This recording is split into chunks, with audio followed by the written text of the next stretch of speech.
This section is on 7.3, the quadratic formula and the discriminant. Now, the quadratic formula should look familiar to you because it is, you have learned it. You learned it in Algebra 1, and chances are in geometry you also utilized it. The quadratic formula is x equals negative b plus or minus the square root of b squared minus 4ac all over 2a. The a, b, and c can be found from the quadratic equation ax squared plus bx plus c equals 0. So in order to find our two values for x, we will need to figure out what the a, the b, and the c is in our quadratic, and then we simply plug them into the quadratic formula. You can also help remember the quadratic formula by singing it to Pop Goes the Weasel. It will get stuck in your head, and you then will hopefully have it memorized. X equals negative b plus or minus the square root b squared minus 4ac all over 2a. Alright, I will not give you that formula, so you need to memorize it. Focus on just what's underneath the square root, the b squared minus 4ac part. That is called the discriminant. Now, we're taking the square root of some number here. So, our answers are going to depend on what number is inside of this square root.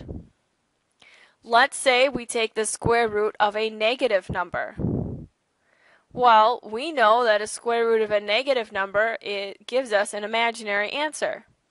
So, we then would know our two solutions would be imaginary. So the value of the discriminant is going to tell us a lot about our two solutions. So here's a table looking at what the value of our discriminant is. And remember, the discriminant is the b squared minus 4ac, the part underneath the radical. So let's first look at if b squared minus 4ac is less than 0, the last row in this chart. That's the one I was just talking about. That would give us a negative number. And if we take the square root of a negative number, we get imaginary numbers. So this would give us two complex or two imaginary numbers. Now let's see what would happen if we take the square root of a positive number. Well, first off, if it's a square root of a positive number, it definitely is a real number. So we know that for sure. So if b squared minus 4ac is greater than 0, so it's positive, and it's a perfect square. So if it's a number like 4, 9, 25, 36, 49, 64, etc., we know the square root of those numbers. We know the square root of 9 is 3. We know the square root of 16 is 4.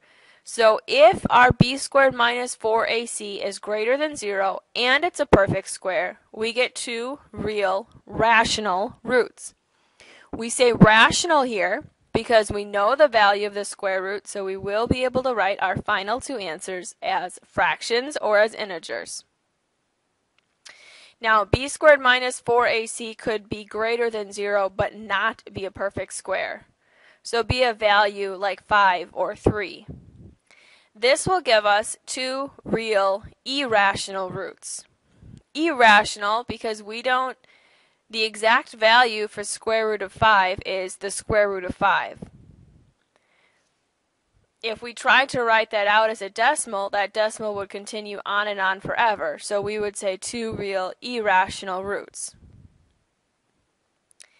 And finally, this value could also equal 0. So b squared minus 4ac could also equal 0.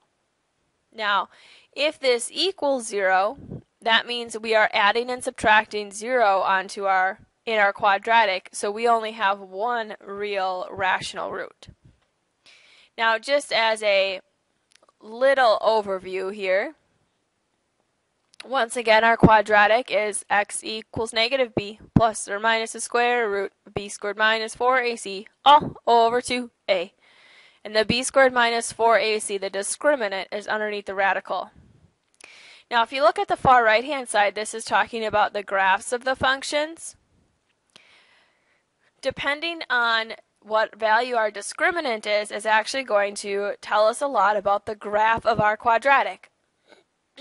If we have two real solutions, whether they are rational or irrational, that is telling us that our quadratic intersects our x-axis at two distinct locations. If our discriminant is equal to 0, so we have one real rational, that tells us that our quadratic intersects our x-axis at one location. So it will go down, touch the x-axis and come back up, or it will go up, touch the x-axis and go back down. And finally, if our discriminant was less than 0, which gave us imaginary solutions, our graph will never intersect the x-axis. We will delve more into that when we get to analyzing the graphs of quadratics in the next few days. But for now, I just want you to be aware that the discriminant does tell us a lot about what the graph should look like. So what we're going to do is we are going to first find the value of the discriminant when you're given a quadratic equation. Once you have the value of the discriminant, you're going to tell me the number and the types of roots that you expect your solutions to be. And then finally, you will find the exact solutions using the quadratic formula. So the value of the discriminant, the part underneath the radical, is b squared minus 4ac. So in order to figure out what b squared minus 4ac should equal, I would suggest that you write out your value for a, your value for b, and your value for c. Do this until you feel comfortable with just locating the a, b, and c in the equation and plugging them in directly. So our first example is x squared minus 12x minus 28 is equal to 0. Now recall, for us to be able to solve this using the quadratic formula, it must be equal to 0.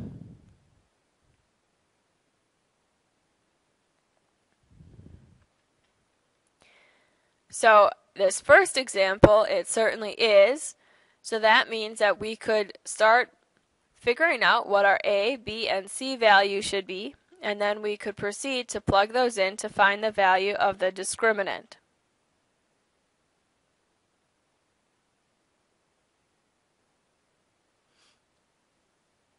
And the discriminant is the b squared minus 4ac.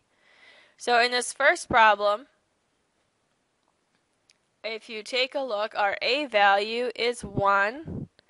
Our b value is negative 12, and our c value is negative 28.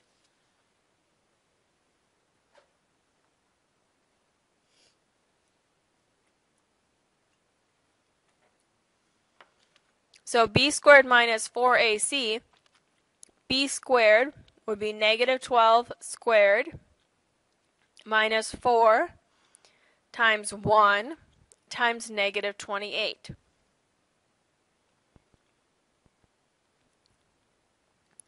Well, when we find this value, negative 12 squared is a positive 144. 4 times 28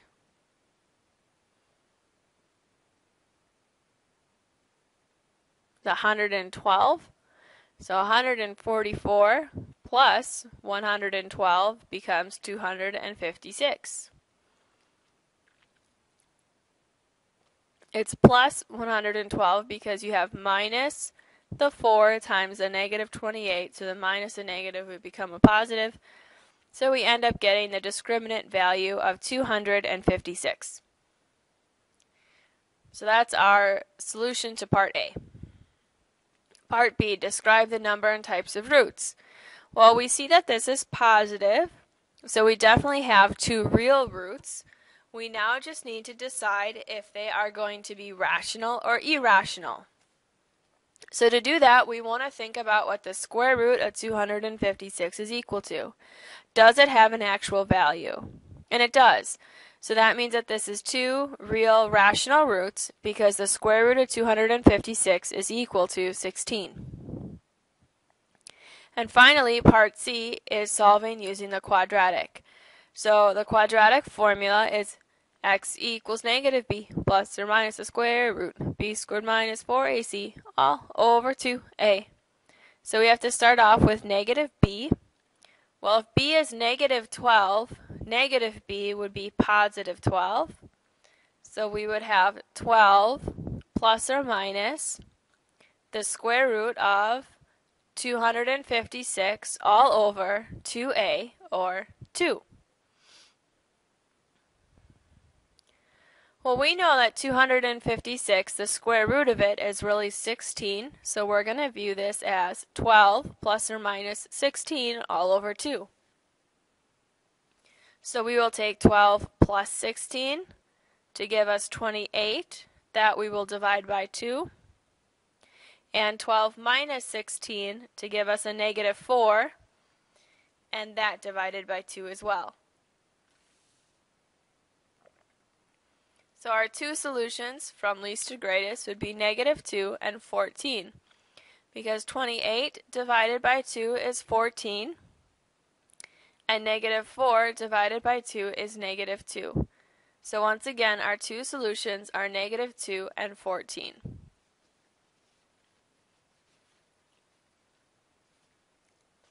Second example, x squared plus 22x is equal to negative 121. First off, we're going to have to add the 121 to the other side of the equation so that we can make this equal to 0. It must be equal to 0 in order for us to use the quadratic formula. So that makes this equation x squared plus 22x plus 121 is equal to 0. So from here we can determine what our a, our b, and our c values should be. Your a value here would be 1, your b value would be 22, and your c value would be 121.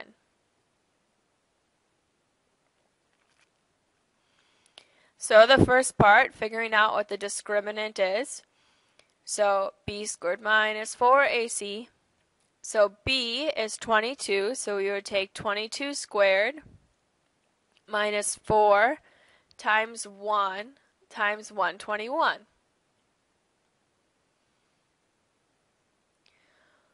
Well, when we do this, we end up getting a value of 0. So the value of our discriminant is 0.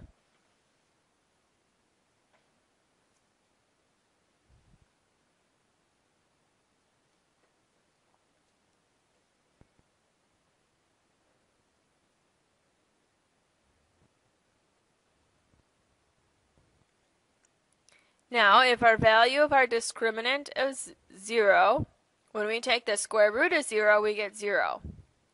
If you add 0 or subtract 0, you're still going to get the same answer, so this means we just have one real rational answer. And now we need to figure out what that solution is. So negative b, negative 22, plus or minus the square root. The b squared minus 4ac we know is 0, so we would say negative 22 plus or minus the square root of 0 all over 2a, so 2. Now whether we add 0 or subtract 0 from negative 22, it doesn't matter, we just get negative 22. So negative 22 divided by 2 would give us negative 11. So here our one solution would just be negative 11. Tune in to part 2 to see 2 more examples worked out.